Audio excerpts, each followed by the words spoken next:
Hello,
Hello YouTubes, I'm just about to start streaming on my channel as well, so I'll be doing live pro games from the Dreamhack 2016. Hope to see you guys there. If you want to ask me any questions on the chat, you're very welcome to do so. The link is going to be pretty much pasted all over the bottom of the description of this video. If you want to join me on the live chat, you're very welcome to do so. Just a quick note, I will be talking on the chat with people in between casts, but not during the cast, simply because I will be uploading all the games as edited and proper layout the way it normally is on my channel. So that's pretty much it. Hope to see you guys there. Good luck, take care, and it's only about half an hour away before I start. Good luck, bye bye.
Right, so I'm running a little bit behind schedule, so I'm gonna quickly eat because I made food but didn't quite eat it yet. So I'll finish off with that and then I'll be beginning. I'm just gonna load up the game for now and pretty much do a quick, I suppose, quality test with you guys. If you want to tell me how it looks like, does it look good? Is there lag?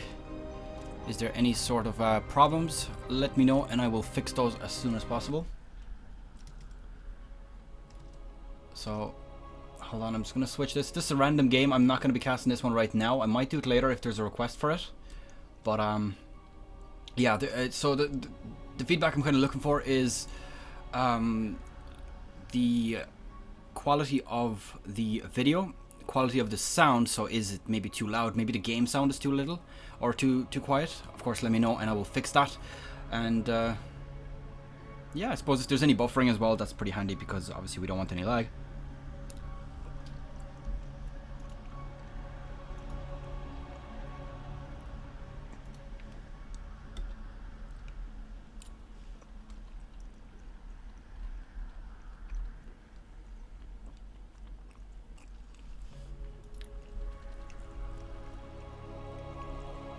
So it's just a random best of 5. It's Snoot versus Killazur.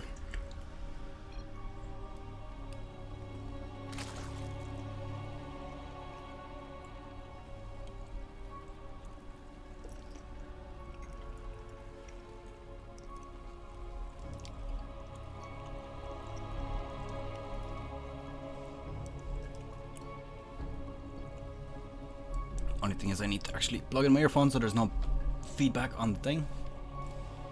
I'm just gonna fast forward a little bit to some sort of action going on. Oh, okay, so there's actually okay, just in case I cast this one, I'm actually gonna go out of this one because there's a bit of a proxy going on. I don't want to spoil it. I will bring up a game that I'm definitely not going to cast, so something from the previous brackets. These ones here, by the way, is the options that we're going to have today. This is the rest of the round of 32. All the other ones I've already casted. So these are the remaining ones. I'll probably be doing about maybe 2 or 3 of these series today. So let's go to, I think group stages is the ones that are like way behind. Let's go Sorta versus Neve. Just pick a random game.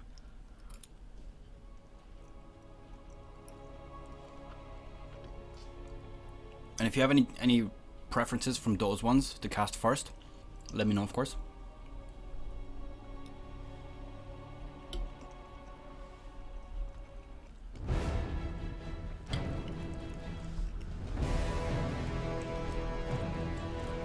Okay, I'll do it as Neeb's point of view because I know that that Protoss are super loud. So yeah, let me know if it's if the game is too quiet or anything like that. And I'm just going to pop up a thing here to not scare off anyone. You must construct additional pylons.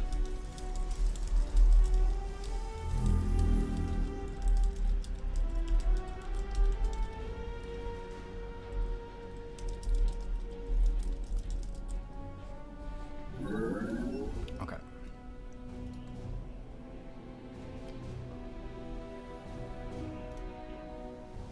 Okay, that's pretty much it. So I'm about to finish eating, so I apologize for the delay. I am running behind schedule. I had to go and do some grocery shopping before starting.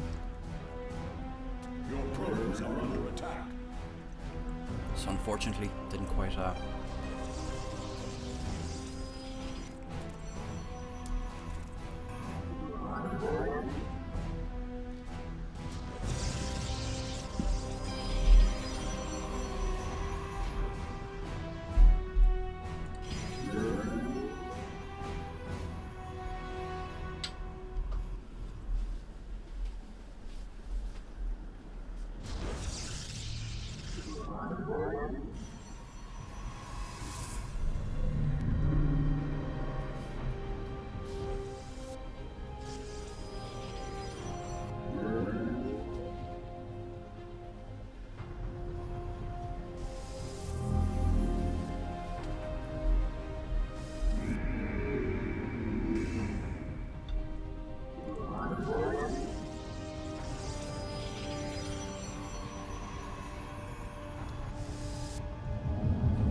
case you're wondering what the noise was, I apologize, that was my coffee machine.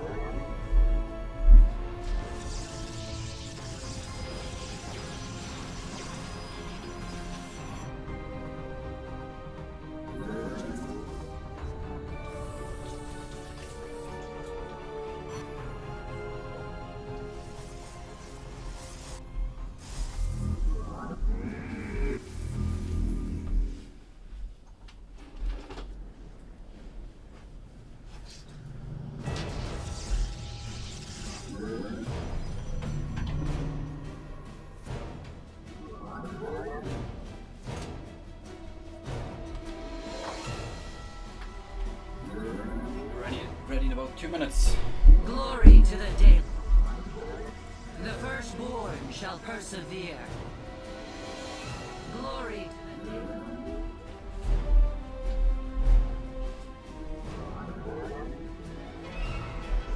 Research complete.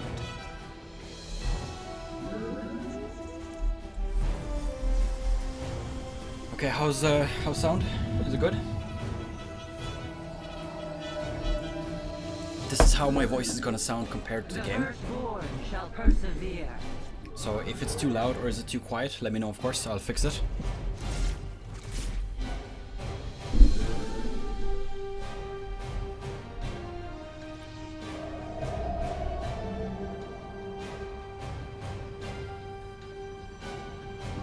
The firstborn shall persevere.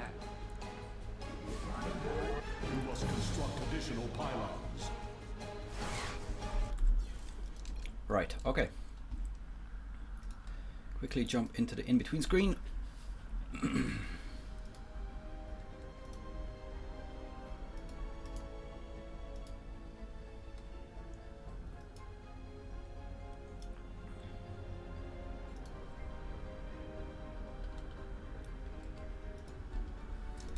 Okay, so we have got ourselves round of 32.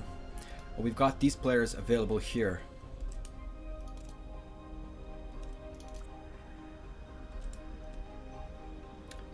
Let me know, of course, which ones you'd like to see. If you have any preference, say so now. I'll wait about a minute, and if nobody responds, I'm just going to go with the first one available, which is Hydra versus Namshar, sorry.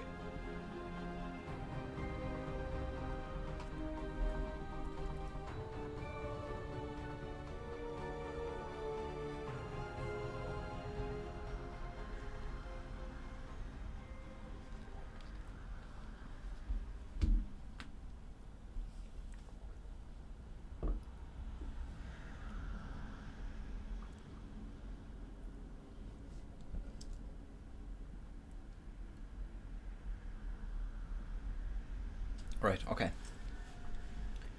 Doesn't look like there is any specific requests.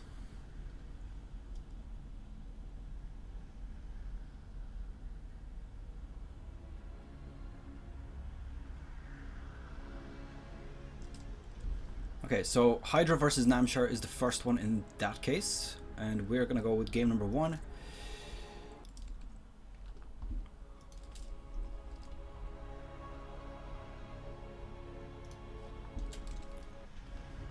And let's set that up now. So we've got Hydra on the top. It is a best of 5. Reset the game also. And let's switch screen. So just to mention again, I'm not responding to any chat in the middle of the game. If you have any comments about the game itself, say so, and I will respond to it as soon as I get onto that.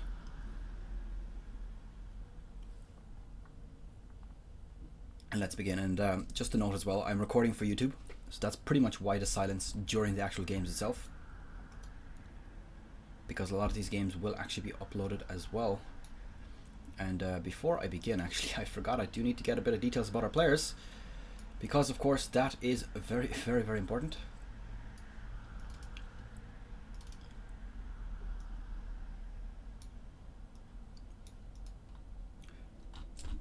Right, so we have got Hydra, who I've already seen, so I should have details about him from Root Gaming and Korea. Let's quickly look up Namshar.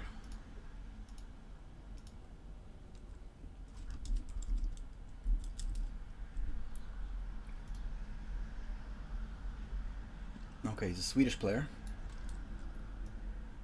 on Carnage Esports.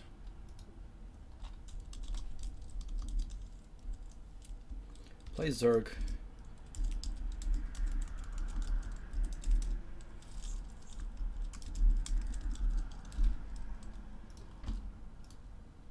His Twitter handle is Namshar SC, which is fine. Let's follow him as well.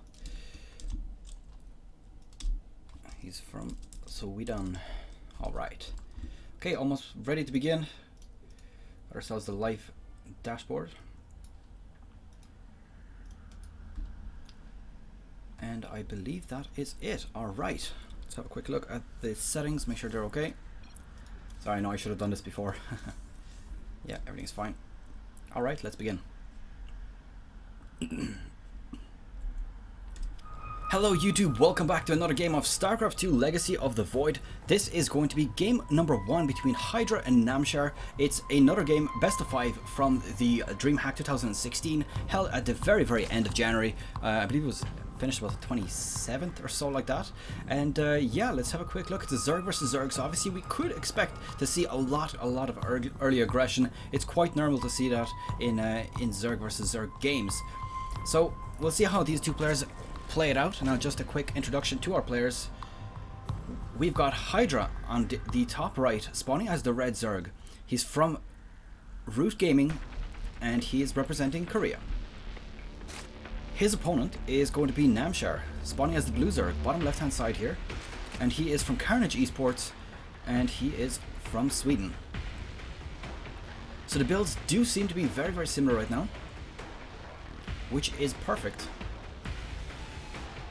That means that we're not going to have any of that Zergling and Baneling super aggression that we see at about 13 or 12 pools. I know that a lot of people don't like that, and I'm probably one of these people. It's not that I don't like it, it's just that I feel that the game ends a bit too soon. I mean, having a 3-minute game, it's almost not worth casting it. It's almost not worth looking into it, because it's like, okay, so you've built 15 units and you've destroyed your opponent.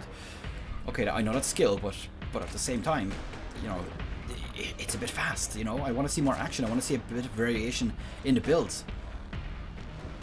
But yeah, enough of the rant about that.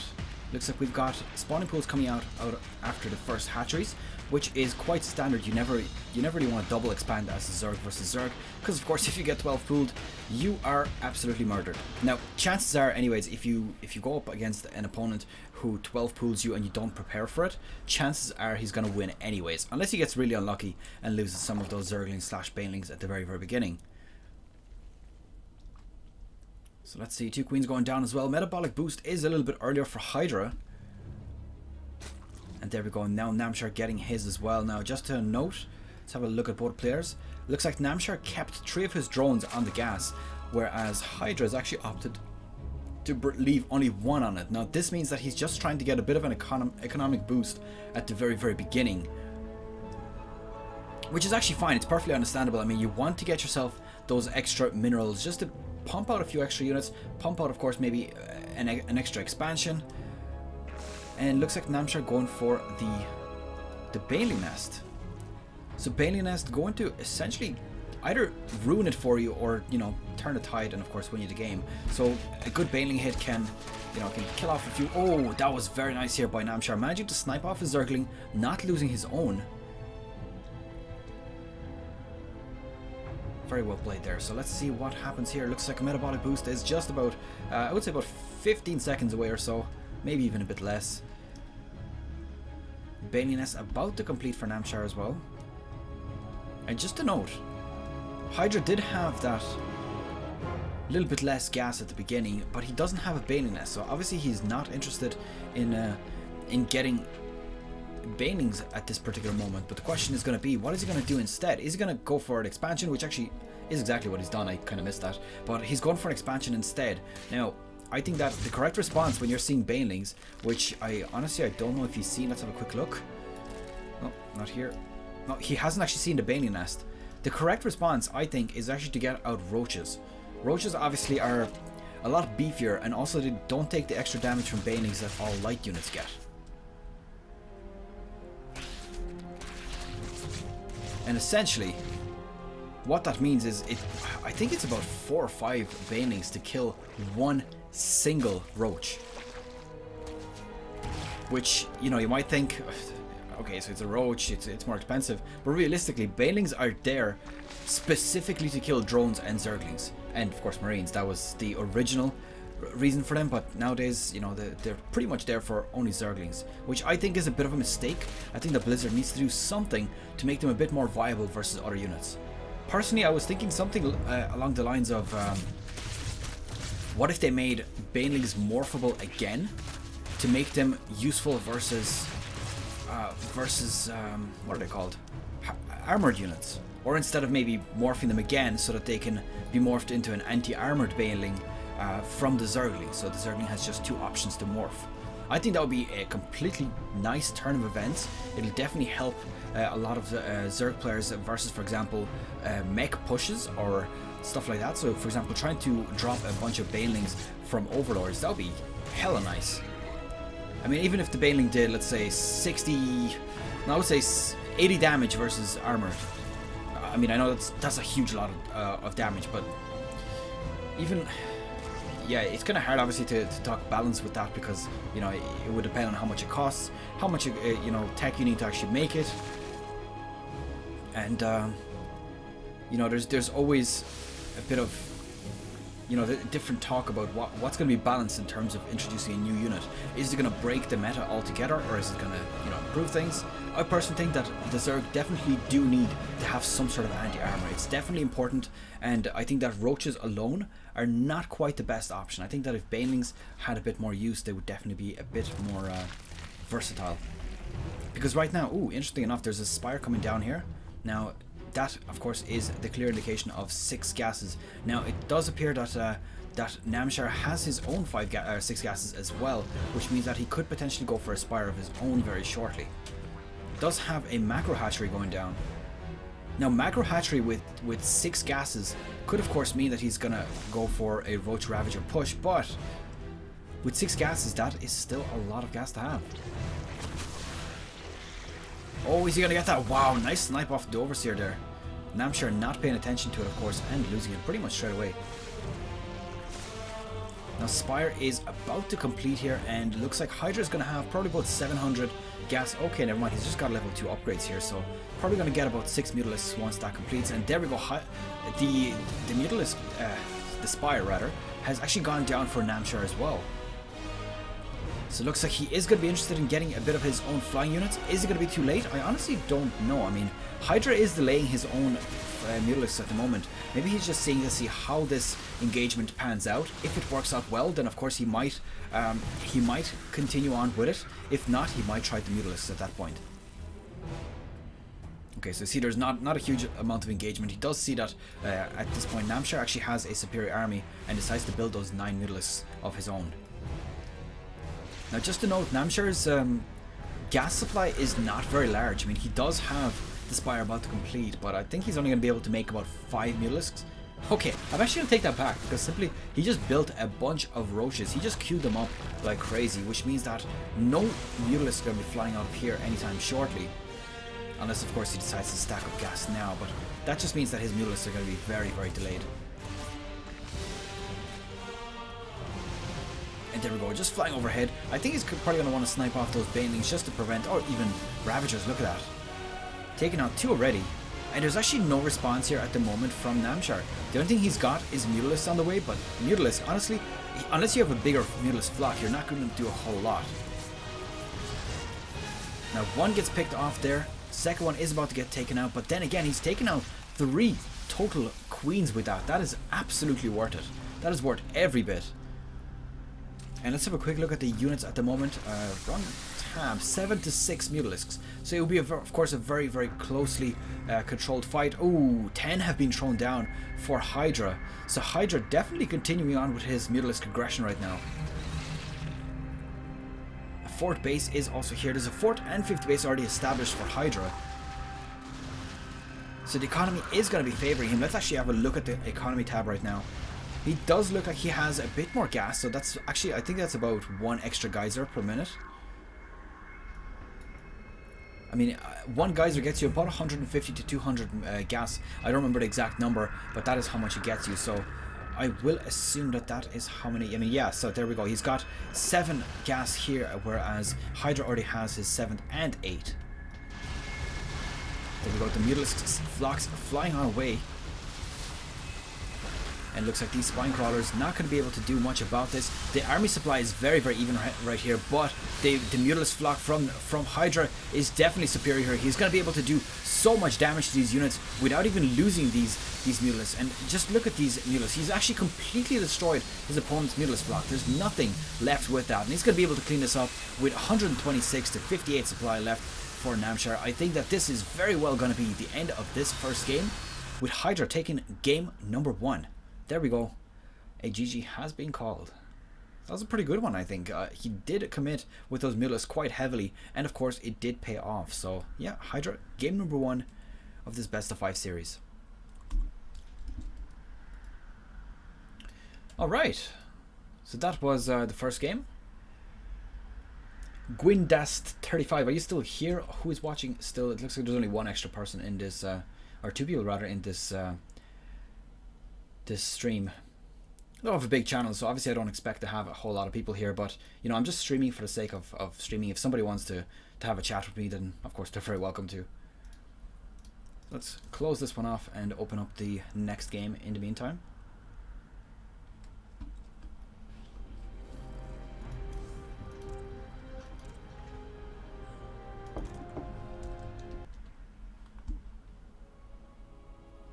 Need to open that.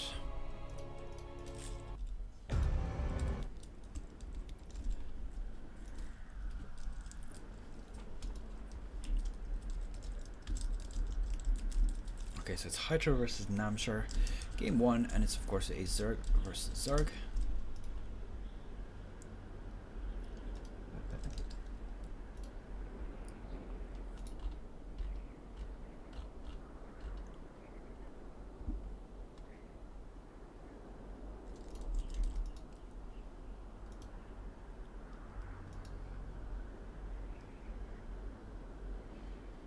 Okay, right.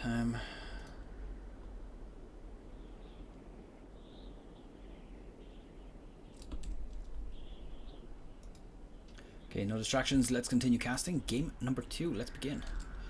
Switch that over.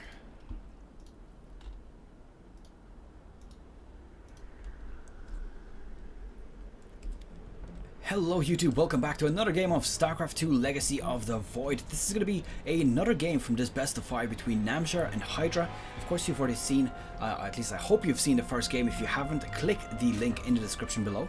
Otherwise you will be spoiled in just a few moments after we introduce our players. So on the top right hand side of Orbital Shipyard here, we've got Namshar. Namshar is somebody I haven't seen before, but he is on Carnage Esports and he is from Sweden. Now his opponent is going to be Hydra. Hydra is the Zerg here on the bottom left hand side. He's blue, and it does appear that he started off with quite an early spawning pool. I do believe that was a 12 or 13 pool. Didn't actually spot it. But Hydra is on Root Gaming and he's from Korea. I just want to leave a quick message with this video as well.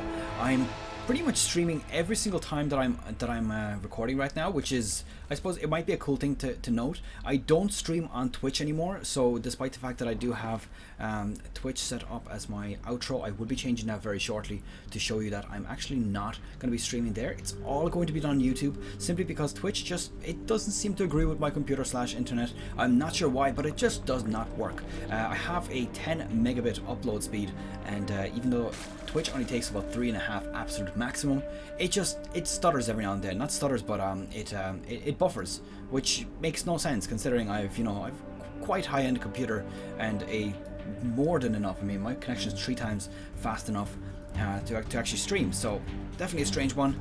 And of course I'm not on Wi-Fi, just to note that also. So I've tried pretty much every bit of troubleshooting and nothing works whatsoever. So let's look at this. Hydra's got 6 Zerglings on the way here. He does have 2 more as well. It seems to be a lot of early aggression. Just to note as well, our score currently at 1 in favor of Hydra. And these Zerglings are going to be inside the base here before these Zerglings are going to spawn. I mean, look at that. They're only being started right now, so let's see how much damage he's going to manage to pull off with here. A nice surround with these drones, splitting them up pretty much every time to prevent the damage being done. But how much of these drones are going to fall before he cleans up the Zerglings? He has taken out 3 already. I don't really know if that's worth a huge overcommitment here, but I think he's at this point stopped making Zerglings. He seems to be focusing more on building his expansion right now and his economy. So let's look. 5 drones for 9 Zerglings. I would say, you know what? Probably not worth it, simply because at this point Namshar has his expansion already complete a bit in advance, but at the same time, if you take a look, Namshar is only now starting to saturate, and he's got 14 out of 16 here, whereas Hydra is already saturated. In fact, he's oversaturated on his natural. So I would say, you know, 5 drones for 9 Zerglings at the very beginning, I would say definitely worth it. I mean, the only thing, of course, now to be concerned about is whether Hydra's going to be able to counterattack here and to destroy his opponent. But with these 2 queens on the ramp, I'm pretty sure that he'll be able to hold this off quite easily. Shouldn't really have any problem. So let's see, looks like Metabolic Boost is now on the way for Namshar. Hydra didn't actually start his yet, so he's not interested in getting himself the upgrade. These 2 queens in position. Now just to note, these are creep queens. And he does have a Roach Warren right on the ramp, so while you don't generally block a Zerg, that could potentially be used with another building here, and then just put the queen in there and just, you know, block off. But honestly, I don't see that really happening. I'd say he's just putting it there for the sake of putting it there. Let's see, looks like we have a second gas coming down. Namshar has got 1 second gas as well on the way. He's actually not fully saturated this one, just has 1 worker on it. Does have his own Roach Warren as well. So let's see how both of our players play it out from here. Level 1 attack on the way for Namshar.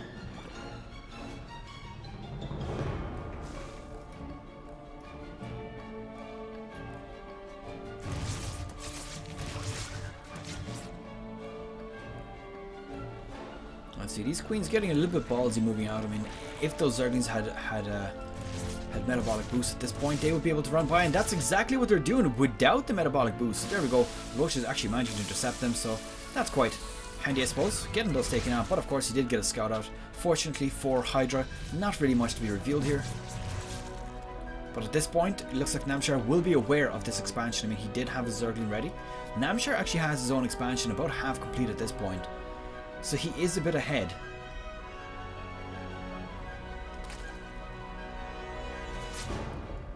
Probably got a bit distracted earlier when I was talking about YouTube streaming as well. So the way I see it is YouTube is actually far superior right now in terms of streaming for one thing and one thing only. You don't actually, I mean, if you have a decent YouTube channel, or I'd like to consider my channel decent anyways, you can argue that in the comments below if you don't agree, but if you have a partnered YouTube channel, then at that point you already have the ability to stream at, for example, 1080p, which is exactly what I'm doing, and basically YouTube will automatically re-encode it to a different quality, like 480p or 720p if required. Whereas on Twitch, I'm not even sure how to go about getting partnership.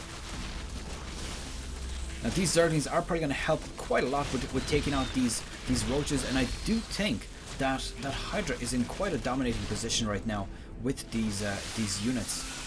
I mean, he's got so many units inside this third base right now, and I think that if Namshar is not careful, he could very well lose the game right now. And about streaming, by the way, again. So obviously, I'm a partner YouTube channel. I do have the ability to stream, and you see a lot of streamers on Twitch. They don't actually use the YouTube streaming because they don't have a YouTube channel, or at least they don't have a partnered YouTube channel to be able to stream. As well as that, obviously you've got the Twitch alert and the follow alert and all this kind of stuff on Twitch, which kind of gives a bit of an extra user experience when you're streaming. I mean, it's nice to see your donation popping up. I've donated to a few streamers before, and it's quite nice, you know, seeing your message pop up. And you know, for example, I was watching Rotterdam, who's a commentator himself. I was watching him stream, and he was on for about 3.5 hours, and nobody had donated to him at that point. I mean, he's not a pro player, he's a professional caster, but not a player. He's I think he's in Masters League. on both Korean and North American servers.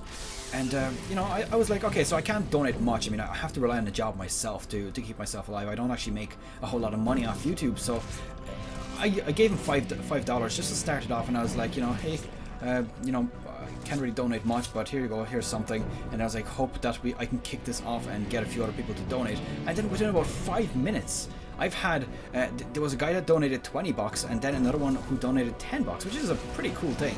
So, yeah, just, I don't really worry about the donations right now. I mean, obviously, any sort of growth that I look for is actually in the channel itself. If my channel itself can grow, I'm absolutely more than happy with that. So, like, you know, somebody might donate, let's say $10 to me or something like that. You know, I'd prefer if it was 10 subscribers. That would be a much more beneficial thing for me, because the more viewers that I have, the more likely the video is actually going to be shared. The more likely it's going to be, liked, commented, and of course watched fully, which again is beneficial for a YouTube channel. So just to point out what's going on here, it looks like Hydra has a Spire on the way. About halfway complete. He's got a lot of gas saved up at this point. He's got 600 gas. Spire's about 2/3 complete, which means he'll probably be able to... Oh, you know what? Actually, he's just pumped out a bunch of roaches. That's 19 roaches on the way for Hydra. He really feels that he's going to be able to do something here. And let's have a quick look what he's seen. He hasn't seen this expansion, so he's just going out of instinct here. Both players have very similar builds, but the Spire could be a bit of a waste if he doesn't actually make use of it, but I think that he probably will get a few Mutalisks out again, just like last time. Which will, of course, be of quite good benefit if you can make use of them as much as last time. Now, Namshar decides to go for a few Hydras. This is probably to deal with those Mutalisks, just in case they come out. Not to forget that you know, Hydras actually have quite high DPS, so it's not something to be completely, you know, ignoring altogether.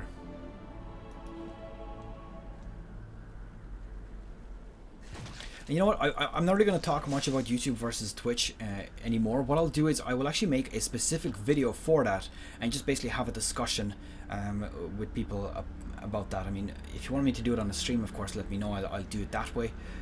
Maybe, you know, have a live conversation with somebody, and maybe even a streamer. If one of you guys is a streamer and you want to have a quick chat about what you like about Twitch and why you don't use YouTube. I mean, if you're simply limited by the fact that you're not a partner, then, you know, that's fine.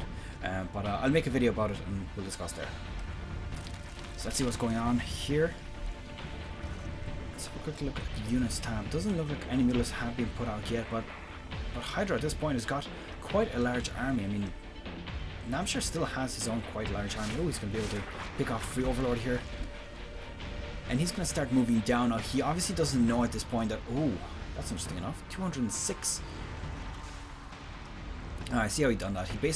He used his drones to build a bunch of buildings, and then he just cancelled them off. So it's like the extractor trick, but obviously with spine crawlers or spore crawlers, whichever you prefer. So Lurker Den is on the way for Namshar. Let's see what kind of engagement we're going to be going on here. Oh, having to cancel though, that's actually quite a lot of minerals lost and even gas. Because of course cancelling that off does lose you a bit of the income. This ferocious poor little thing is trying to catch up with his group, not quite making it, and I think that Hydra has got such a dominating army here right now. 134 supply against 122 right now. That's including all the reinforcing units that are on the way also.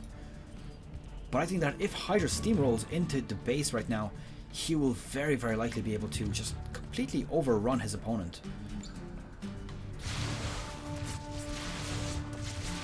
Taking out the Queen pretty much for free.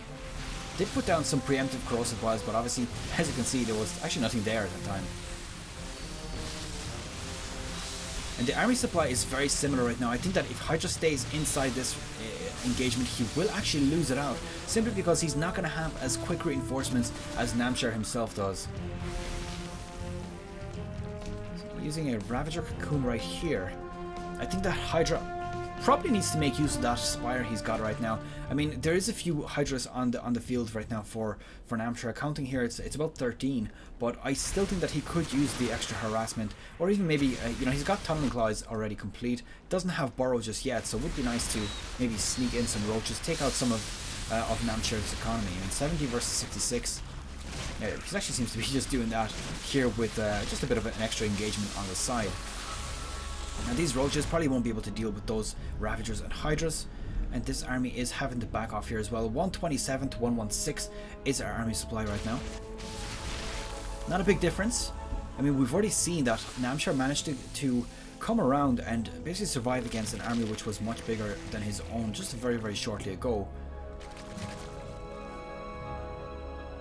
Let's see what he's going to do here. I mean, he does have Burrow on the way, so I think he might try to do something with burrowed roaches. He's already got the tunneling clause complete. Both players have actually opted to go almost identical times. They both went for the Carapace level 2, which, you know, with this amount of units is going to be quite a bit of a benefit to them.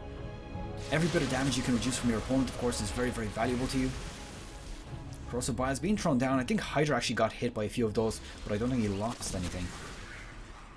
And here, I think that the main thing is going to be who gets a better concave here. I think Hydra has a better positioning, but right now they are very, very equal. Supply is slightly favoring Namshar, but you know yourself, such a small supply lead with Zerg bases, and both of them, as you can see, also going for expansions at the same time. You know, that could be even out very, very quickly. Ooh, Hydra going straight in there. He is not scared of this army. He's got Hydras, he's got Ravagers, he's got Corrosive Biles going down as well, but he's getting hit by so many of Namshar's ones as well. The question is going to be who's going to come out on top. It does look like Namshar just about managing to clean this up, and I think that this is very, very heavily relying on the fact that Hydra just sat in so many Corrosive Biles right now. 18 roaches were on the way for Namshar there. He's got a few Hydralisks. Looks like Ravagers and roaches being morphed in for Hydra as well. And let's see how this is going to play out. I mean, it's a very close fight so far. As you can see, all of the trades have been so good that it makes me think, should these players try to tech out, you know, just very, very slowly, just, you know, every time they can, you know, sacrifice maybe 200-300 gas on a different building, for example Broodlord, and try to just get a few of those out. I mean, Hydra already has the tech required. And here we go, the roaches be moved off to the side here. They're probably going to go towards that base, try to take out a few workers. I just want to have a quick look at what our players are actually seeing. So Hydra, not aware of that extra expansion there. Namshar, not aware of his opponent's 5th expansion as well. So both players think they're on 4 bases until this point. Obviously he's seeing that now. Let's see what we've got now. Is going to manage to snipe off this hatchery uncontested. Let's have a quick look at units lost tab. Hydra has actually lost quite a few more roaches as well, simply because he's been standing inside of those Corrosive Biles. I think that's one of the biggest mistakes he's got right now. He's just not scared, but look at the workers supply. 36 have been lost for Namshar, 0 for Hydra. So he's been doing so good to keep his workers alive for so long. So let's zoom out even a bit more just to see this army from the very beginning. Let's have a look at it from the side. Just a bit of different control, and the Hydra engagements from these roaches, beautiful harassment. As you can see, obviously Namshar is just focusing directly onto this army. He's not too worried about his opponent's attacking force inside his base, which has already killed 25 workers while we were just focusing on that main fight. So many units being lost. Hydra's losing his main base, but at the same time, if he in any way manages to hold on here, he will be able to very, very easily defeat his opponent after that. 23 workers for Namshar, 60 for Hydra. So it's going to be really important. If Hydra holds on with this aggression here, he will be able to take the game. If he doesn't, then at that point, obviously he could very well lose the game right here, right now. Looks like we do have lurkers on the field. Both army supplies are very, very equal, but Hydra has the greater worker army, and this base getting completely shut down. I don't think the Hydra can engage onto it just now. Just managing to snipe off a few of the extra reinforcing units that are on the way. What is he going to do? All he's got right now is roaches, whereas Namshar does have lurkers. He has Ravagers, and he has a few Hydras in there as well. By few, I mean 17, which is not exactly a small number. Okay, and this base as well gonna get denied. So at the moment, it does look like Hydra is on 2 bases, where his opponent is on 3. So the question really is going to be who's going to win the next team fight, because that alone is going to be the deciding factor of this game. Worker supply has dramatically evened out. I mean, in fact, Hydra and Namshar is actually a little bit ahead at this point. He's also starting to come ahead in worker supply. Let's have a quick look at this base. Oh my god, he's actually almost mined out. So it could be all about this. If Hydra does not hold on against this army, he's got no resources to make reinforcements. It's now or never. He either has good micro here and beats his opponent straight out, or he loses right here, right now. I think from my point of view, all that Namshar really needs to do is just continue the way he's doing it right now. Mine out his base here, expand onto this side, and just don't risk with this fight. As you can see, Hydra is having a very, very similar army supply, so it's pretty much, you know, neck to neck right now. And these roaches, of course, being spotted by an overseer over here.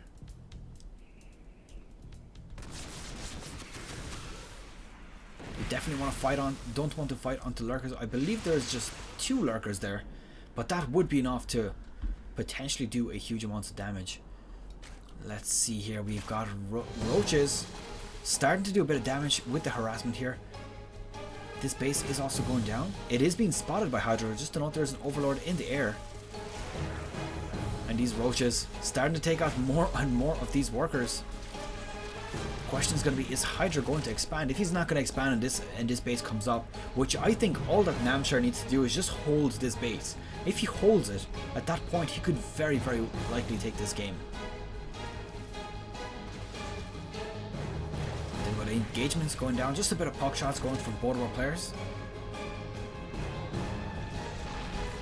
And these roaches are getting cleaned up. Now there's almost no workers for either of our players. They've got 20 workers each. Let's have a quick look at the resources in that. He doesn't actually have enough to make a hatchery unless he fully mines that out. I think he needs to do a bit of long distance mining and actually get an expansion up. And honestly, I think that he's actually waited just a tad bit too long to take that expansion, so he's not in a great position right now. But the engagement going down, it's neck and neck. Both of the armies just losing so many units all the time. I think that the lurker count is going to be making a big difference here for Namshar. As you can see, 63 to 46. Namshar is coming out ahead on this engagement, and Hydra losing all of his units, and you know, as very kind of ironically to Hydralisks. So does look like he's actually lost that engagement, and there we go. GG has been called. Namshar taking game number 2, bringing the series up to 1 apiece, which means we're going to move on to game number 3 very, very shortly. Wow, that was a very intense game. Beautiful.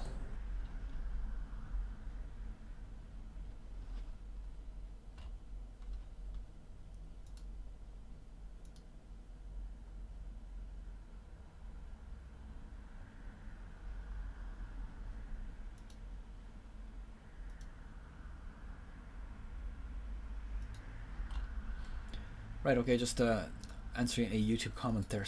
I was asking viewers if units in the fog actually cast shadows. So if your vision is not quite extending past the fog, but there's a building there that's casting a shadow, do you see it? But the answer was no, you don't.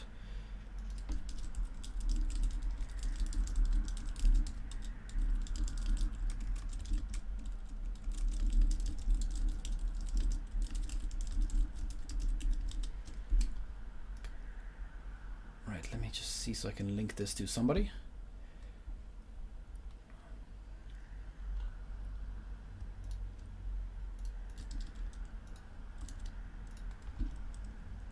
Right, okay, let's move on to game number 3. I'm just going to load that up while I'm here.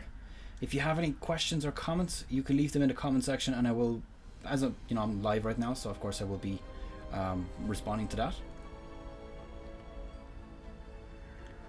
So I need to make myself a little text bit here.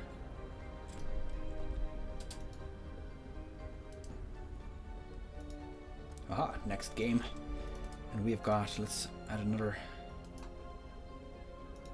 bit of detail to that.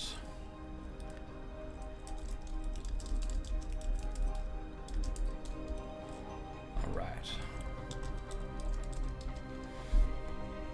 So I'm really happy to see that none of the games so far have been absolute rushes. That's definitely something that's super positive And you know, as I've said before plenty of times, I'm not a huge fan of having, you know, the Zergling baiting aggression at about 3 minutes into the game. I think it's kind of a waste of a game. It just seems like a bit, you know, very luck dependent. So I do like to see the slightly longer games.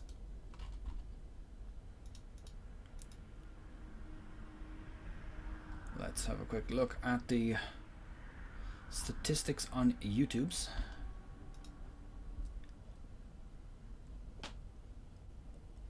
Okay, everything looks fine. Right, game number 3. Let's load that up. Looks like it's Prion Terraces. I will load that up.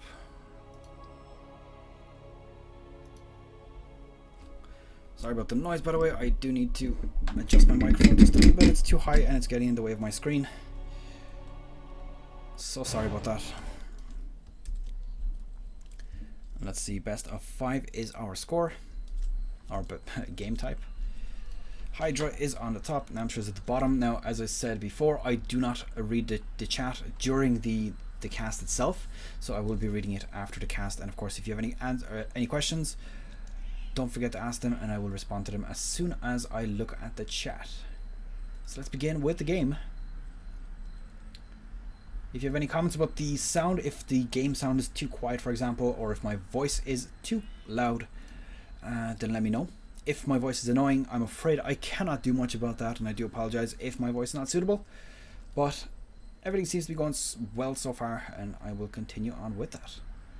So let's begin. I did switch the screen over, everything is fine. Let's go. Hello YouTube, welcome back to another game of StarCraft 2 Legacy of the Void. This is going to be the third game between Hydra and Namshar. A Zerg versus Zerg is what we've got here. And let's see how this one plays out. Now, a quick introduction of our players before I mention the scores, because of course there will be spoilers very shortly. If you haven't seen the previous games, I really recommend going to the description and clicking on the links there to see whichever one you haven't actually seen yet. And let's see, on the top left hand side here of Prion Terraces, we've got Hydra. Hydra is on Team Root Gaming and he is from Korea. His opponent is going to be Namshar, spawning as the blue Zerg on the bottom left hand side here. Namshar is on Carnage Esports, as you can see here. Very cool little icon, and he is from Sweden. So let's see, we've got gas geysers coming down from both players. Actually, both players going for spawning pools first. Hydra's one is just a little bit ahead, but that's not really going to make a big difference once, you know, with the time that it takes the Zerglings to actually run down. Looks like he's going for an expansion, and he's going for the gold. Very, very risky move to do. But of course, if it pays off, if you manage to hold it off, at that point, it makes it absolutely 100% worth it. Let's see, is Namshar going to do the same? No, he's not. He's actually going for the normal expansion. So, not going to see a huge amount of aggression from either players. They're probably going to send out 6 early Zerglings just to see what they can do with them. But there's not going to be a whole lot of follow-up until these bases are fully established.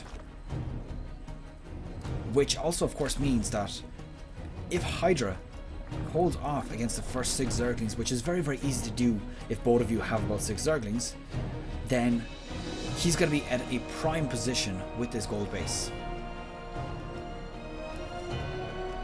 Let's have a quick look here. Metabolic boost is on the way for both of the players. Bit of an oversaturation on this gas. Now, I've done a bit of research about oversaturation. Gas makes no difference. Obviously, as you can see, the timings of the drone movement is pretty much perfect. But on minerals, there's actually a bit of an advantage if you oversaturate on your mineral line. There is an advantage in minerals, and believe it or not, it's not as small as it looks. If you notice the mineral line, there's some parts of the mineral line that are further away than the others. So this is a very close patch, this is a very close patch, this is a close patch, and this one. But this one, this one, this one, and this one are actually a little bit further away. What that means is, and trust me, I've done the research for this, I've made averages, and it does stack up. the further mineral lines are actually perfectly fine and very, very efficient with 3 workers on them. So despite the fact that it says 16 out of 16, you could go up to about 21, 22 drones and still be quite efficient with the income. If I had the notepad available, I would bring that up right now, but unfortunately I don't. So I'll just tell you the research that I did find. So, actually a huge amount of Zerglings here. That's going to be interesting to see how that turns out. Now the Queen has moved into position. She's definitely going to try to hold this off to the best of her abilities. And I'll talk about the income details that I found a little bit earlier as well, or later rather. A big surround here from the Zerglings. Queen is going to get destroyed here. The very, very risky gold base is going to very likely get taken out here. Roaches are in place. Roaches are good against Zerglings, but when there's a bunch of Zerglings like this, it can be quite disastrous with a nice surround. But as you can see, Roaches managed to hold this off. I believe they did get into the main base here, but got taken out. Let's have a quick look at the units lost tab. Looks like 8 drones were taken out in that engagement. I think that was quite heavily favouring Namshar there. So very, very good play here. He is a little bit ahead on workers. And as I was saying, if the gold base is held off here by Hydra, he will be in a prime position to take this game. If he doesn't manage to hold it, then at that point, he could very, very well lose the game. Now the fact that he's lost the Queen there is a bit of a disadvantage to him. The question is, how much did he actually lose with that? Was it worth it for him to take the gold, or should he have taken a slightly more safe natural base? There we go. Round number 2 of Zerglings. Let's see how much he's going to manage to do with that. Looks like he's running straight past the attacking units here. This is going to be absolutely huge. He's going to run straight into the main base, and by the time these units get in there, he could clean up this whole mineral line. Managing to surround a few Zerglings, or Roaches rather, taking those out. And I think that he needs to. I don't think he actually should engage onto this. He might take out the Ravager, but the Roaches should be able to clean most of this up. I would probably take out just a few of those workers, see how much you can do with that, and then just forget about this engagement. He does still have 1 Zergling here, that's quite interesting. So is he going to manage to pick something off? Nope. He's going to get taken out. The drone taking a kill for himself. He's like, yo, come at me, bro. You ain't got this. He's going to be seeing if there's any sneak expansions, which honestly I don't think he would expect. He has done a considerable amount of economic damage. 9 drones have been taken out. Lost 54 Zerglings to do all that damage, but at the same time, the economic damage is what matters. He's putting Hydra behind, despite the fact that Hydra has actually taken the gold expansion very early. Now, just to note, 3 gases are in position right now. This kind of hints just Roach and Ravager play at the moment. Not quite enough to support Hydralisks. Almost managing to snipe off a free Overlord there. Any Overlord snipe as Zerg versus Zerg is actually quite crucial. Means that your opponent is gonna have to focus a little bit more on Overlord production rather than, you know, extra Zerglings. 1 Overlord is 4 Zerglings, which, you know, 2 Overlords means you've got a nice round on it, a few units. Now, funny enough, Namshar opting to go for a few Banelings, which is definitely, I think, is a strange thing to do. He's obviously gonna try to use them on drones, but realistically, he needs to counter off these Roaches right now. They're the biggest problem that he's having. Just a note for the people on the Twitch, I will respond to any questions or queries or comments you have on the chat after the cast, because I am focusing on recording this for YouTube. Let's see, this poor Overlord running for his life is going to get taken out here. What actually happened here? Looks like there was something going down. Didn't do a whole lot of damage though. That was probably those Banelings actually. So a quick look at the units lost. 11 workers have been taken out so far. So not a huge amount of drones lost, but you know, in a fast-paced game like this, it is quite important to take out pretty much anything you can take.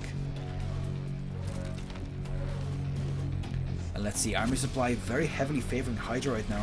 55 to 38.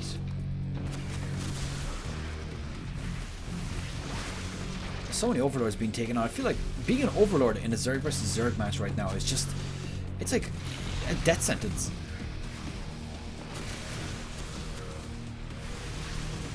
There we go. The engagement going down here. I think that he's probably going to be able to come out on top here if he is basically dodging all of those corrosive vials.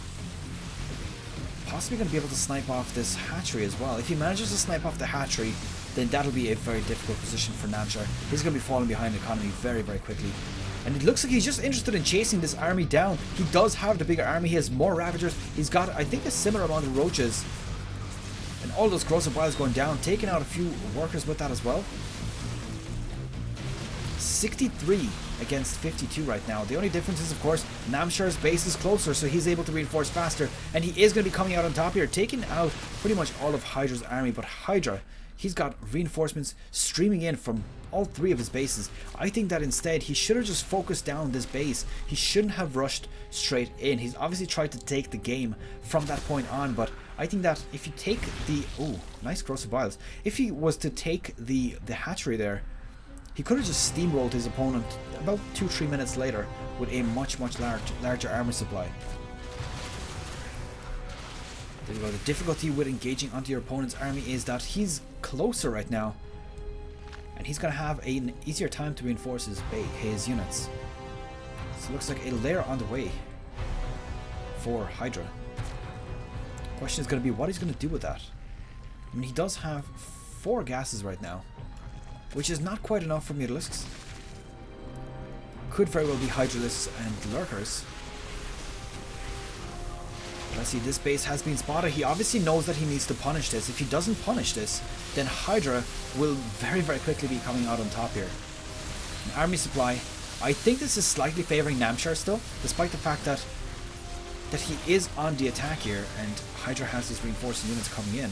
I think that it's still quite nicely favouring Namshar. Does have a few of his own reinforcements coming in, just a few at a time, not a huge lot. A bunch of Roaches coming in here. This is going to be a nice pop here. He's going to be able to surround his Namshar's units from all sides. And there we go, now finally starting to come on top here.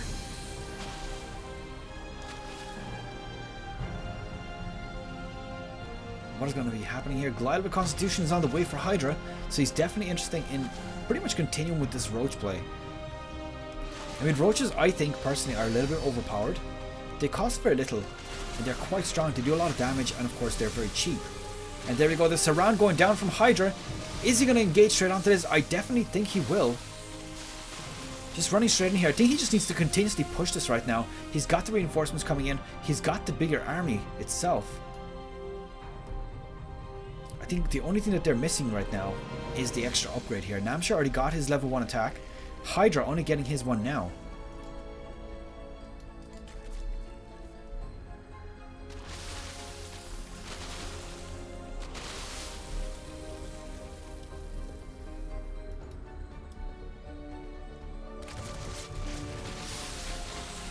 And here we go. Looks like the engagement going down. I think Hydra's still coming out on top here. I mean, he doesn't have the Corrosive Vials, but as long as he dodges the Corrosive Vials of Namshar, I think that the actual damage that he'll be able to pull off is going to be very, very equal. Now, more reinforcements are streaming in here for Namshar. He doesn't have the base right behind him, but he does have the extra units. His army supply is also greater. Does have a few reinforcing units. Does look like Hydra also reinforces his own units. Is he going to be able to... What he needs to do right now is pick off some of these low health units. They're the ones that are pretty much making the difference here. Still being able to do damage, but of course being so close to death. And a back and forth here, 48 to 67. And oh, this is a huge amount of reinforcements here. Looks like Namshar just continuously pumping out more and more Roaches. And as I said, if he managed to snipe off this hatchery, this could have very, very easily went in Hydra's favor a long time ago. This is quite scary here. I mean, 60 to 72, he doesn't have as much units. And these Roaches are very compact. Again, it's going to be very, very likely to do with who dodges the Corrosive Vials better. Level 1 attack for Hydra is about to complete. This is going to be a crucial time. If he manages to avoid engaging full on before that, he should be just fine. That is just about to pop right now. And there we go. He's got himself the Glider Constitution just like Namshar, and all upgrades are very equal. Level 2 is on the way also, but as you can see, Namshar's one is just a little bit ahead. His base is about to be mined out as well. His main is quickly starting to mine out as well. It looks like he's doing a transfer right now. Over here, actually.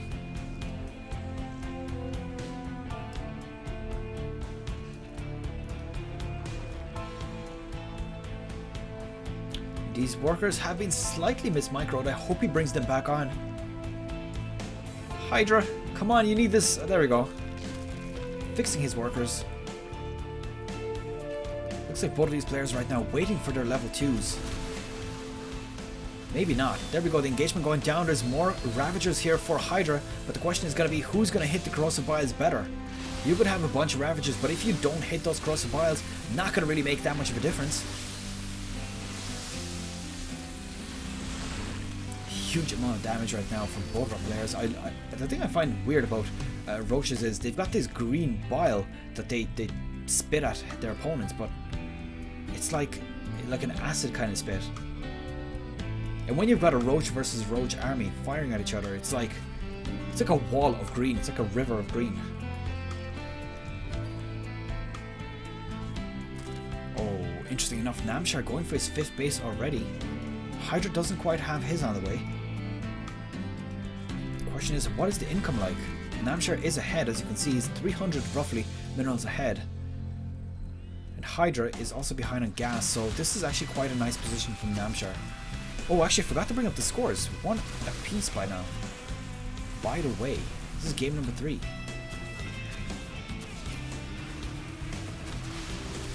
I believe it's 1 apiece. Let me just double check that. Yes, it is indeed.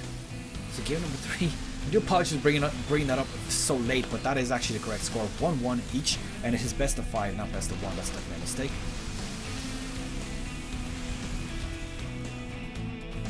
Ooh, here we go. Engagement going down here from Hydra, taking out a few workers, and of course the base. Is he going to manage to snipe off this gold base? Yes, he is indeed. Going to lose all these roaches, but is it worth it? Honestly, this late? You know what? I would say yeah. There's still a lot of minerals left on these patches, so probably worth the trade.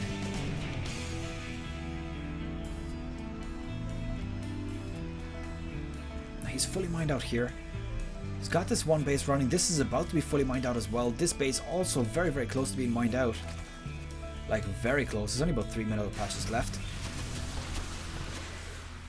And I really like the fact that these two Zerg players, they're just constantly focusing on their macro game. They're not doing a huge amount of rushes, which, as some of you may know if you follow me on YouTube, of course, sorry, if you're a subscriber rather, you might know that I'm not very fond of the huge Zergling and Baning aggression at about 2-3 minutes into the game.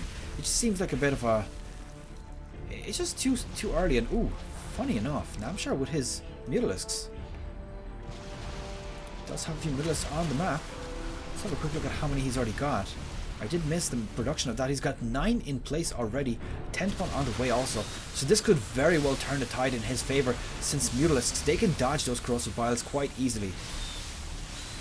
Army supply, I believe, is favouring slightly Hydra in terms of ground units, but the Mutalisks could make all the difference here. And a big surround here. I think this is going to be the end of Hydra. He's losing everything right now.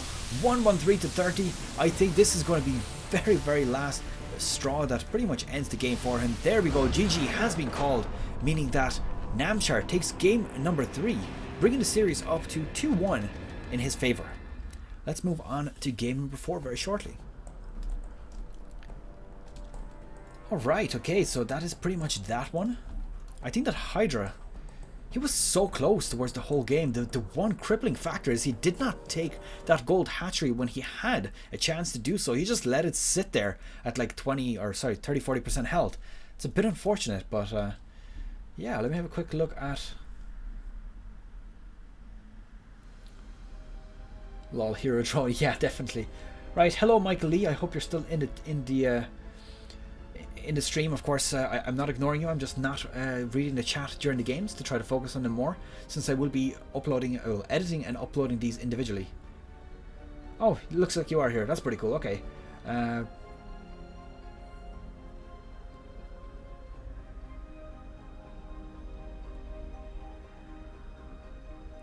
Okay. Yeah, it is disappointing. I think that gold hatch was pretty much crucial at the very beginning of that game. You asked the question there, is the continual Zergling pressure worth it after the second wave fails? It's a difficult question because yes, it is worth it, but it's very dependent on how you do it. You can't just straight out rush straight into the base. What you need to do is distract. So when you've got the, you know, the full armies heading head to head against each other, you need to rush maybe, I don't know, 5 to 10 Zerglings, you know, somewhere around the map, and basically bring them into the mineral line, clear out that mineral line, and you know, if you lose those Zerglings, that's fine, absolutely worth it. I've seen it done so many times before, and it's probably very difficult to do versus Zerg, but against other races which are a lot slower, so for example Terran or Protoss, it's definitely worth it and makes absolute sense. Okay, let me just load up the 4th game of the series.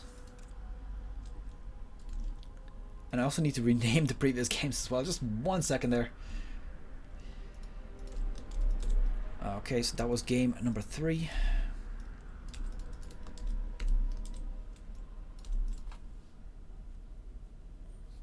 You're welcome. Just 1 second. I'm just going to turn on some heating as well. It's freaking cold here. I'm living in Ireland, and it's not that cold, but it's wet and windy, and yeah, it's pretty bad. Just 1 second now.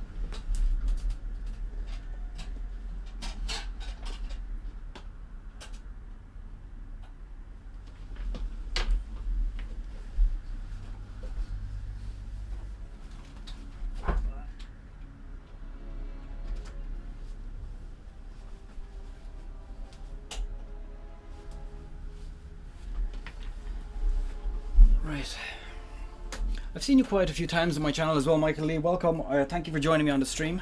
I very much appreciate that. It's not a huge stream, obviously, since my channel is not that big, but anytime that I can get some interaction with my audience, I really like it. I mean, I know that a lot of other YouTubers, they, or rather streamers, you know, they go on Twitch because it's very friendly for interacting with the audience, but the reason I like YouTube is because I'm partnered with YouTube, obviously, so I do have the option to stream and it works a lot better. So you can, you know, upload in 1080p, and then if for example somebody's on their phone, or if they don't have a great connection, they can easily just tone it down to about 720 or 480, which is pretty awesome. And also I think that, you know, since my audience is here, I mean, you know, YouTube, some streamers, they live off their stream, so you know, they work on donations and all this kind of stuff. I don't really look for donations. I do have a donation link in the description, but it's completely optional. I pretty much, at the moment, I'm thinking of using all of the income from that just for specifically for giveaways and such, because you know, the channel is so small, I don't really expect to get much out of it. But I've also decided to start doing a subscriber giveaway based on how many subscribers I have on my channel. And what I'm actually doing is it's very slow. It might take a while, but the faster the channel grows, the more there's going to be of this. So what I'm doing is I'm at about just under 2,500 subscribers right now. I need to figure out some sort of event with how I'm going to be giving away copies of Legacy of the Void. So what I'm going to do is essentially buy a code for Legacy of the Void and do some sort of event or something, and basically give it away. And I'm going to do that every 500 subscribers that I get on my channel. So from my point of view, like, I'm going to be honest with you, the monetization that I get from YouTube is not big. I can't live off this. I do have a 40-hour-a-week job that I work full-time, but yeah, I do have to rely on that. The monetization from YouTube is nowhere near enough to live off. So the fact that I'll be giving away games every 500 subscribers is probably going to lose me money, but at the same time, I think that the fact that people are watching me, and I think that, you know, there's a lot of people out there that really might want to get the game. Maybe they're under, I don't know, maybe they don't have money to get the game, they just want to watch it on YouTube but would really love to play it. Then of course I will be in a position to help some people out and give them a copy of it. So pretty nice. Might also attract a few extra viewers, which also is a very cool thing. But if you have any suggestions, since you're the only person I'm seeing talking right now, Michael, if you have any suggestions on what kind of event I should do for giving away a copy of Legacy of the Void, let me know. Very much appreciated. And I'm going to start off with the next game, which is game number 4. It's Namshar versus Hydra. As previously, I'm not going to be talking to the chat during the cast itself. I'm only going to do that in between games. So yeah. And of course, I'm starting the video as if I'm addressing to YouTube because I am recording it. So let's start this off. Gonna quickly check. Did my fiance message me? No, she did not. Obviously, she's having fun at her mother's house. Right, let's begin. Switch this over to the game.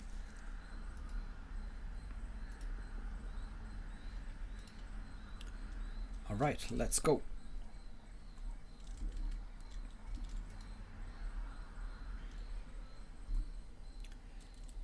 Hello YouTube, welcome back to another game of StarCraft 2 Legacy of the Void. This is going to be the fourth game between Namshar and Hydra. Now, a quick reminder, if you haven't seen the previous games, all the links to those videos will be at the bottom of the video in the description tab. You're going to see pretty much every one of the links there, including any future videos. Of course, if you're from game 3, you might see game number 4 or 5. Sorry, this is 4, so you might see game number 5 there as well. And of course, there's more. You might see more, but yeah, so... Just to note, some of them might be private if this is only released now, then the next one's obviously not released yet. So let's introduce our players and then bring up the scores, so you do have a bit of chance to go to the previous videos if you haven't seen them. So Namshar spawning as the blue Zerg on the bottom right hand side of Ruins of Ceres. He is on Team Carnage Esports and he is from Sweden. Now let's have a look at his awesome little icon here. There we go, a little crocodile there, pretty cool, nice and red. Unfortunately he's not red himself. Now his opponent is going to be Hydra, and Hydra is on Team Root Gaming. Doesn't have his little root icon, that's quite funny, and he is from Korea. And Namshar is from Sweden, by the way. Now the scores are about to be displayed, so of course if you haven't seen the previous games, you're about to be spoiled. So let's see. I believe the current score is Hydra is at 1 and Namshar is at 2. Correct me if I'm wrong, but I think that is the case. And Hydra lost simply because the previous game by the way, Hydra lost because he didn't snipe off a hatchery at the very beginning when he should have, and instead he ended up losing most of his units, trying to do a bit of aggression onto the main base, which very, very badly failed. His opponent at that point was just snowballing pretty hard, so yeah. So both of our players here, as you can see, starting off with a hatchery first and then straight into a spawning pool. Now just to note the timings, spawning pool and hatchery, when that is the order of build, it's spawning pool at 2 minutes, hatchery at 5 seconds past 2 minutes, which is exact timings here, as you can see, as predicted. It's pretty much identical like that. If you start with a spawning pool first, I think it's about 1:30, I don't remember the exact timing for it, 1:30 for that, and then the hatchery is about 2:20 or something like that. Just a quick note for people that are watching this as the VOD on YouTube itself. I am pretty much streaming every time that I'm recording now, just to let you know. And the reason I do that is to basically interact with my audience on a live basis. So if you want to join me sometime, I will be leaving announcements and a video as well. I can't really schedule it a few days in advance. I do have a busy work schedule as well. So when I'm able to do it, I try to do it as early as possible, so maybe 2-3 hours before the stream I'll post a quick video, just say hello, I'm about to stream, and just keep an eye out for that. And of course I'm very, very happy to see any of my subscribers joining me, or even non-subscribers who could potentially be converted to a subscriber, joining on the stream and just saying hello. Now, is the Zergling going to be the hero Zergling here? Oh, managing to snipe off a free worker with that. Now, there was no workers killed here for Namshar. Just a bit of aggression going down. What is this over here? Banelings being made, and this is actually one of those games. It's not quite the 3-minute Baneling and Zergling game, but it is pretty much, you know, 2 base and then a bunch of aggression. So interesting enough, this Zergling just running around the base, not doing a whole lot with it. Just scouting out, it seems. And these Banelings, they're so close right now. They could snipe off a few of these workers. Beautiful hit there, and managing to take out a few workers with that. 4 in total. That's actually 3 with these Banelings, which probably is not worth it. But of course, any sort of economic damage you can do is absolutely awesome. Now, third base is coming down for our players here. Now, strange enough, I think that was a misclick. He actually pinged on the map. Very, very close. So that ping was probably from whoever was observing or casting the game previously, so that gets saved. But that base got very close to getting taken out. Looks like he's got his own Banelings at this point, Namshar that is. Roach Warrens are on the way as well. Army supply is favouring Hydra, but such small difference is not going to make a lot of... Ooh, Banelings. Ooh, that was actually nice. I think it was a 4 for 3 trade here for Hydra. Starting to do more damage onto this hatchery. I don't know if he's really trying to take this hatchery out because he's basically probably lost the previous game by not sniping that off. So I don't know if he's overcommitting to that. I think he should probably ignore it for now. I mean, it's not a gold base. It's up at this point about half of its health remaining. And, oh, look at that. A layer coming out for Hydra. I wonder what he's going to do with that. Looking at gases, he's got himself 3 gases at the moment. So if we see any more gases being put down, it's very, very likely going to hint towards Mutalisk play. But at this time, I wouldn't be too concerned about that. Roaches are on the field. Namshar has got quite a nice army supply advantage here. It's just the only disadvantage, of course, is there's so many units on the field that, look at that, as soon as he spots these units approaching, he starts throwing down a few of his own workers, which means, or not workers, but roaches, and that is very, very quickly going to even out the army supply. It's the one beauty of these big ass maps is that you can just reinforce your units as soon as you spot your opponent moving in. So how is this game going to end out, or to play out rather? Banelings being morphed in here. That's actually quite a nice amount. That's 5 Banelings, 6 Banelings in total. There's only a few Zerglings, so the roaches are going to be a bit more important here. And ooh, this is not a good position for Namshar. The army supply is a little bit bigger for Hydra right now. There we go. Engagement is going down. These Banelings have been worn down just a little bit, which means they could be easily taken out before they reach the opponent. And there we go, Zerglings running in here, gonna potentially get a nice surround here. The Baneling in the middle there, very, very nasty, can't surround with these Zerglings. And Hydra with a nice cleanup here, 37 to 31 is the army supply. And he just threw down a bunch of roaches as well. Beautiful, beautiful play here. And the Queen also gonna get taken out here. There's no way for that thing to run. It is so ridiculously slow. Queens off creep are just a joke. I think they need a bit of a nerf, to be honest. But then again, I mean, I remember in the past there used to be styles of play where the queens would actually be part of an army. For example, if you've got Ultralisks and Broodlords, you could use those queens to keep them alive out the front without actually losing them. But now the queens are so slow and the creep spread is not as focused in Legacy of the Void, it's just, they're not that useful. There we go, Zergling run by the way, Michael, whoever, if you're watching this VOD, obviously you're on the stream right now, but in the VOD, anybody who's watching, there was a question asked, are Zergling run-bys worth it after the initial few attacks, or maybe after the initial few aggressions with them? I was saying that the answer is a bit complicated, but the answer overall is yes. But what you need to do is not run into the main army with the Zerglings or anything like that. You just need to go around, avoid the main army, and then run straight into the middle line. That aggression didn't do a whole lot, but what he did do is he ran those Zerglings like this around the side, if you look at the mini-map, and he ran them into this expansion here. I think he should have probably went for the main base instead. There wouldn't have been a lot of things to defend against it there.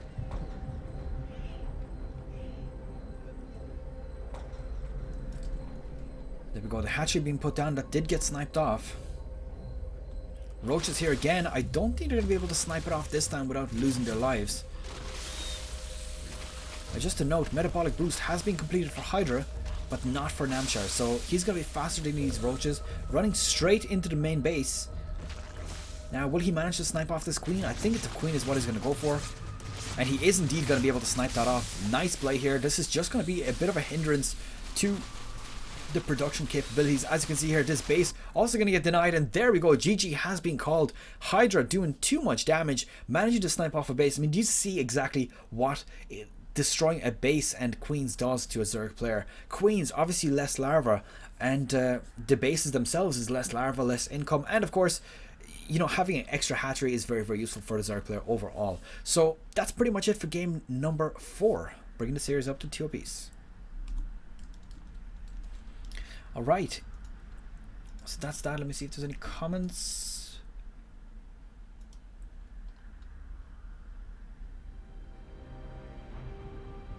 Hello, Panupong, welcome. Probably saw that comment that I left. Rephrase the question, okay. I should probably fix that little sign. Probably, maybe I misread what you asked.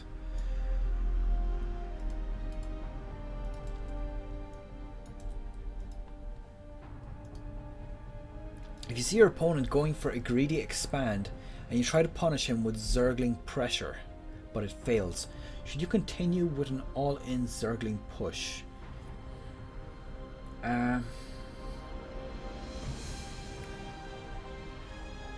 Or should you just start attack for other units? That depends. Can you explain what you mean by fail? Do you mean that he's done absolutely nothing? That you haven't destroyed any workers, you haven't done significant damage to the actual thing? Does your opponent have roaches or something? Or do you just mean that, you know, it's kind of hard to explain. Yeah, so it's kind of the same answer.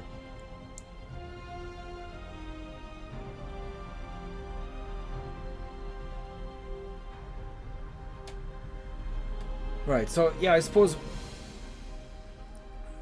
the general answer to that is if you've done any significant amount of damage, by that I mean if you've destroyed a few drones, so you're putting your opponent behind already, then yeah, you should probably continue with that more and more.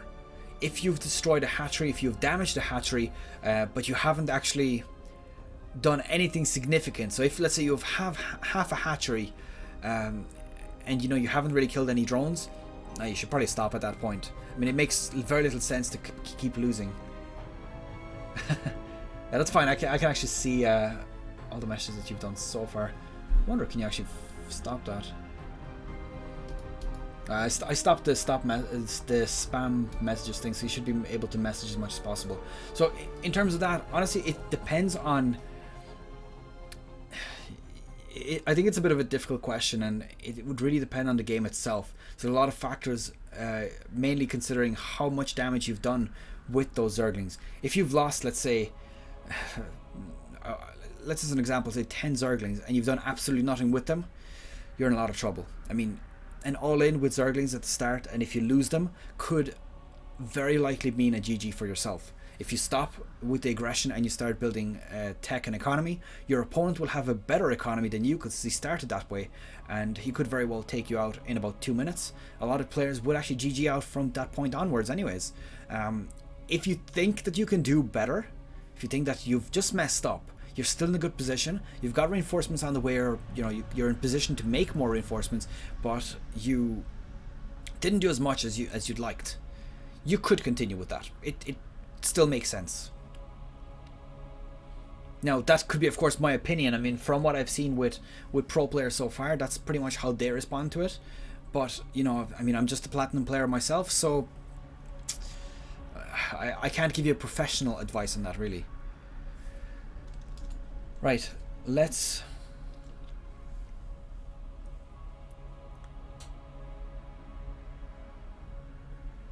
yeah, well, to be honest, I think that the reason he won that was simply because he kept the gold base. The base was alive. If the base went down, he would have won or lost that game. Simple. His opponent had 2 gold bases. If you have 2 gold bases, and obviously your main versus you know, you have 1 natural and 1 main, there is nothing you can do. I mean, he could just steamroll him with roaches at that point. There would have been nothing. But I think that even a Zergling run by to snipe off that hatchery would have won him the game. Right, let's move into game number 5. So this is the final of the series.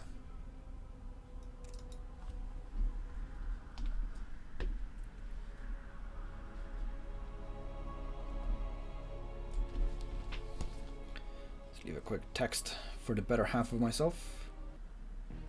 Oh, pause that.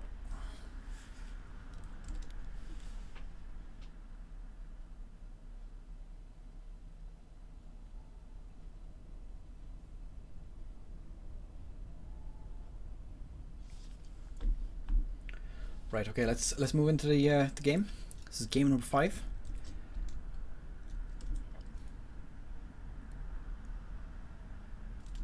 And let's see how this one plays out. Sorry for texting, by the way, but life gets in the way, as you can imagine, sometimes.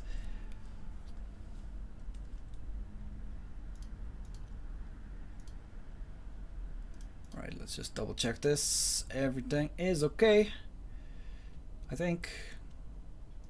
Okay, right, let's move into the game. So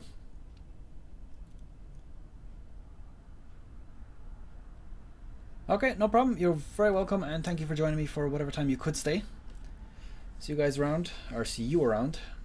And yeah, I will have that uploaded. It's probably gonna take a few days though, just to note that. But yeah, unless you of course watch the full stream, in which case you will be able to see the full stream and just scroll through to the very end. Let's begin with the game. Best of luck to both of our players. Let's begin.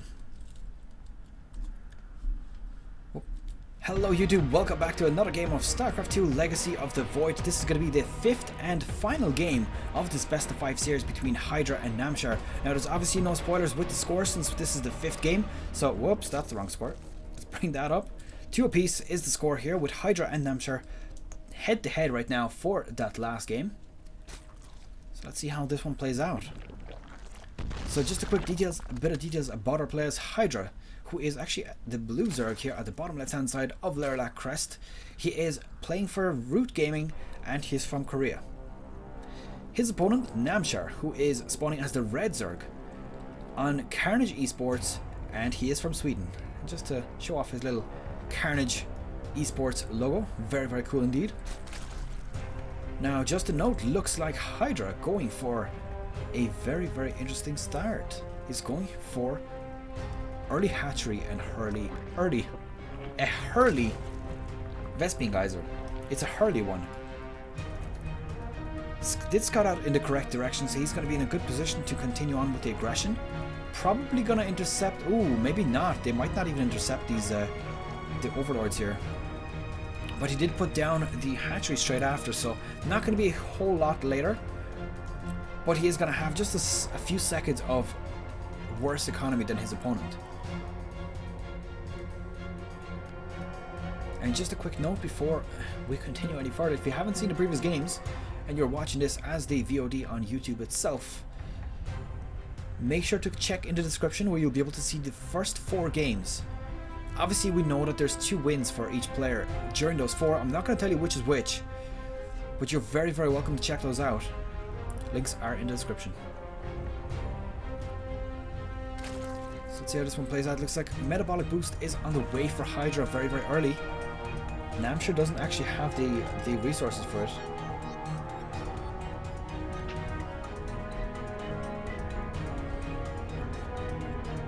And as you can see here, the hatchery about to pop here for Hydra as well. So at this point he's going to start to probably start making more workers again.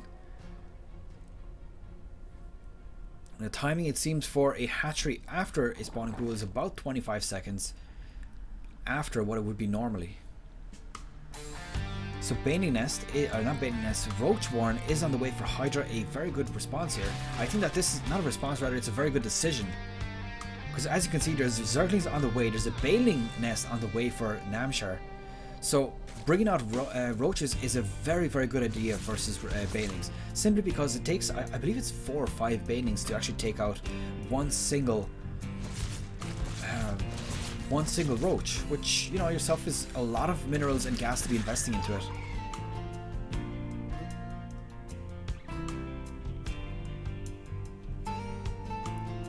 Now what is this? This is a Bailey Nest about to complete here. Metabolic Boost going to be up very, very shortly for both of our players as well. Oh, here we go. So these Zerglings going to run in here, going to potentially snipe off 1 or 2 workers. No, getting intercepted directly by these Zerglings. There is going to be Banelings here very, very shortly, but I think he's actually going to have enough to hold off against this anyways. I do believe he took out a few drones with that. Just 1 it seems. Not a whole lot.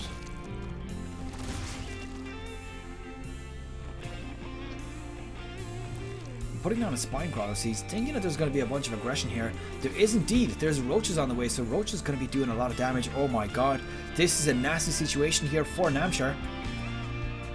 But then again, if he surrounds these Roaches, he might be able to take them on. The question is going to be really how many of these Roaches are going to be surrounded and not going to grouped up together. Because if you group up your Roaches, it's a lot harder to get a nice big surface area on them.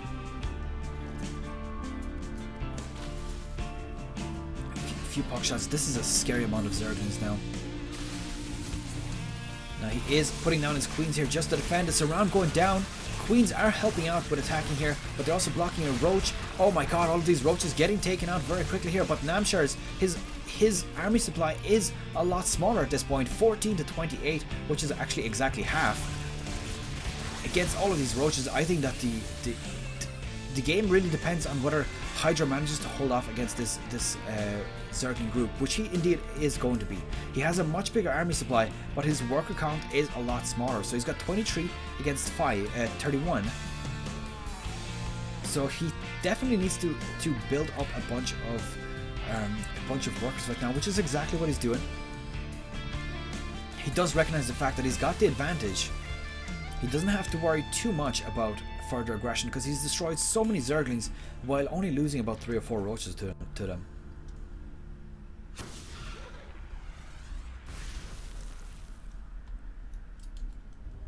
Now just 2 more corrosive biles and this is going to be taken out. Is he going to manage to snipe it off? Nope. Overlord is like playing whack-a-mole here. It's like, can't hit me, can't hit me. Not exactly the same type, but you get the point. Managing to hit it this time. 1 more corrosive bile and that's going to be taken out. And yes, he does get it. Beautiful. Very nice play here from Hydra, just controlling that to get the extra kill onto the Overlord. Any bit of extra aggression or extra damage that you can deal to your opponent, very, very important. I mean, that's 4 Zerglings potential here taken out. And of course, Namshar just decides to go, okay, well I got 4 Ravagers, screw your Overlord right here, I'm just going to take it out straight away. Second Overlord also getting dropped here. No supply block just yet, but Hydra is very, very close to it, so building more Overlords as you can see. Unsupply blocking himself.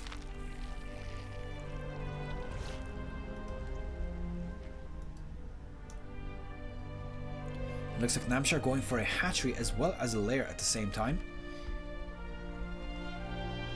Now funny enough, you see that pro players quite often, instead of evolving their main base, they actually evolve their natural, because their natural tends to be a bit more worth saving than their main.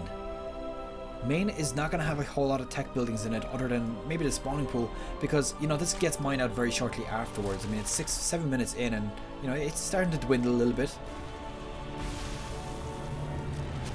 Let's see, 69 to 46 army supply. He does have the greater army, but there is spine crawlers here just helping out a little bit, taking them both out almost instantly. He does have the bigger army here. And will he continue with this aggression? He definitely has the advantage. I think that if he keeps pushing like this, he could very well take this game right here. There has been drones taken off the line as well, which means they're going to stop dropping very, very quickly. They do very little damage to these types of units. Queen is also in position here, and oh my god, it does look like Hydra is going to take this game if Namshar can't actually pull anything off here. He does have his third base completed at this point, but the problem is he's about to lose his second base, and his second base is where all of his tech is here. If Hydra can't finish the game, at least what he should do is take out this Roach Warren. If he kills the Roach Warren, there's going to be no more reinforcements from Namshar, and I think that is definitely the best thing for him to do right now. Don't even touch the other buildings, just go for that Roach Warren. Even though at the same time, honestly, looking at the army supplies right now, 60 to 24, I think that he already knows he's got this game right now. Namshar doesn't have a whole lot. He does have a few units reinforcing here and there, but the income that he's got is very, very little. And there we go, GG has been called. This 5th game getting taken by Hydra, which means he's going to be moving on to the next series. It's the round of 16, and that's pretty much that. Hope you've enjoyed that. Alright, now that the recording is no longer happening, that's pretty much that for this one. That was a best of 5. There has been here 3 people here during that game. You're very welcome to say hello if you're one of my subscribers. Hello, I love you guys. If you're not, I love you guys anyways. Maybe you can become one of my subscribers if you like what you see, of course. I mean, I suppose maybe not everybody likes the way I cast. I do cast quite I suppose maybe half analytical, half shoutcast. I mean, I try to analyze the game as much as I can, but obviously I'm not any expert of any sort. I'm just learning as I go along, which is, I suppose, what everyone does with a new game. It's Legacy of the Void is still fairly new. It's about 3 months old at this point.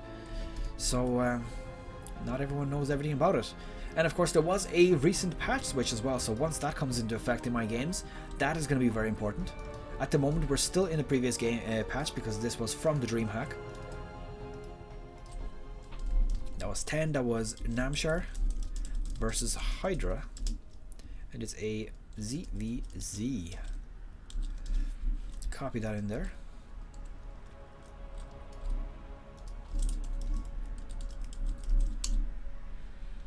Now I'm going to bring up the game screen for just a few moments. Let me know, there is a few people in the stream, if you want to select which one, which game I will cast next, please say so in the comments. If there's nobody going to be there, I will be casting the next one by date, which is actually Nurcho versus Lilbo. So let me know which one you want, and if you want to, if you want me to cast that one, I will do it. If not, then it's going to be the next one.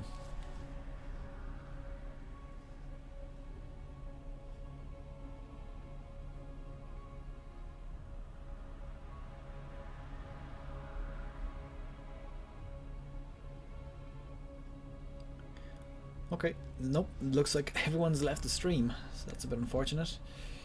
Which means that I will be going for Nurture versus Lilbo, which is going to be a Protoss versus Zerg.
Right, okay, so let's begin with the next series, which is going to be Lil Bo versus Narchio. A best of 5 indeed. And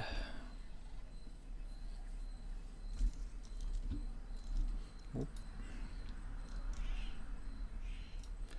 bring that up.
Right, okay, so let's not delay this too much. There is a lot of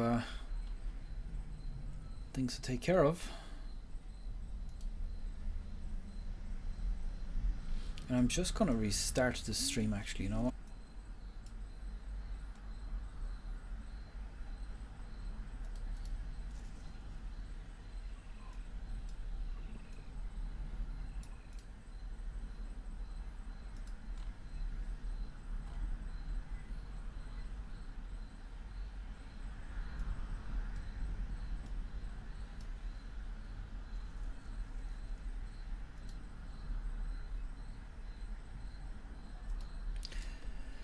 Right, okay. Let's see how this goes.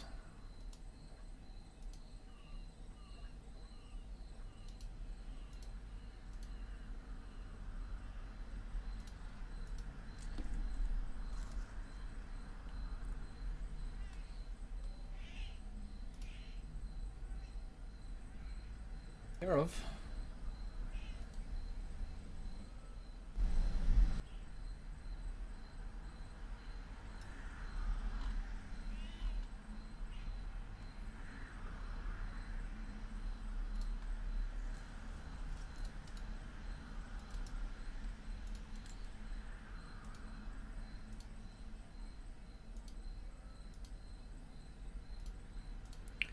Right, okay, why is this lagging? That is the good question here.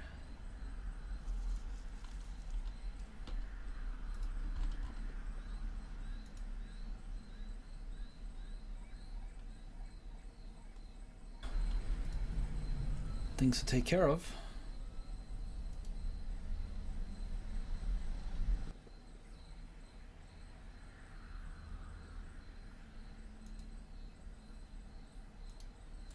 Why is this not working?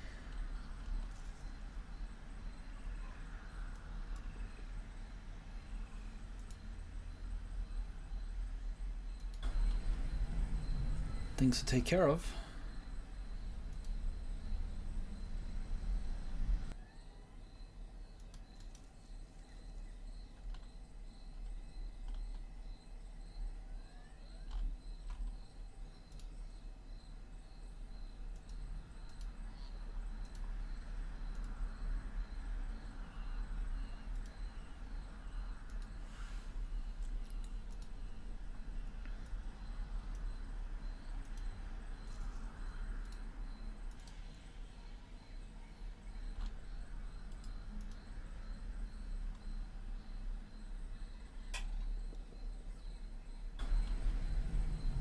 things to take care of.